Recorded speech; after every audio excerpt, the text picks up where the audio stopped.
ব্রিটেনের বাংলাদেশি কমিউনিটি মানুষকে সুখ সাগরে বাসিয়ে চলে গেলেন প্রভাষক শাহ মুজিবুর রহমান শামীম।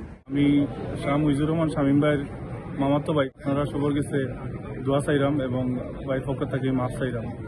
বাইরে আপনারা মাফ করে দিবা। আর তাই একটা মারাত্মক রোড অ্যাক্সিডেন্টে মারা গেছেন। শাহ মুজিবুর রহমান শামীম আই দুনিয়াত নাই, তাই রোড অ্যাক্সিডেন্টে মারা গেছেন। তাই আমার কাজিন, আপনারা সবাই তার লাগে দোয়া করবা, আল্লাহ তাহলে বেস্ট নসিব করতাম।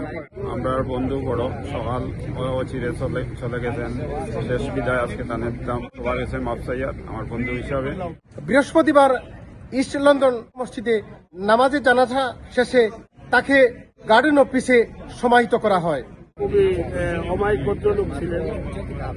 তার অকাল মৃত্যুতে আমি শামীম ভাই তার মাতৃকা কামনা করছি। ভাই আমরা একদম সহযোগিতা আসলাম, সাথী আসলাম, অনেকদিন ধরে আমরা একসাথে রাজত্ব করছি।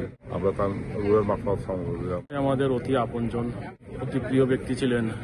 তার মৃত্যুতে আমরা ভবিষ্যৎ আহত এবং তার রুহের মাতৃকা কামনা করছি। শামীম ভাই আমরা অত্যন্ত কাছের মানুষ। আমরা কলেজ ইউনিভার্সিটি লাইফে সহকর্মী সহযোদ্ধা এবং অত্যন্ত পরিচ্ছন্ন মানুষ ছিলেন। শামীম ভাই আত্মার মাগফিরাত কামনা করছি। শামীম ভাই আসলে আমার যদিও 2 বছরের সিনিয়র বড় ভাই, উনি বড় ভাই তাহলে আমার ফ্রেন্ডের মতো ছিলেন। আজকে ওনার বিদায় আসলে সত্যিকার অর্থে আমাদের একজন অত্যন্ত ভালো একজন মানুষকে হারিয়েছি। শাহ মুজিবুর রহমান শামীম এমসি বিশ্ববিদ্যালয় কলেজ, চিটাগাং ইউনিভার্সিটি এবং শিক্ষকতা, বিভিন্ন সামাজিক, সাংস্কৃতিক, সাংগঠনিক কর্মতৎপরতায় তিনি নিজেকে লিপ্ত করেছিলেন। কুড়িয়েছেন সমাজের সম্মান এবং ভালোবাসা। সেই ভালোবাসার মানুষটি আজ চলে গেলেন পরপারে। ইস্ট লন্ডন মসজিদের সম্মুখ থেকে চৌধুরী মুরাদ, রূপালী বাংলাদেশ, লন্ডন।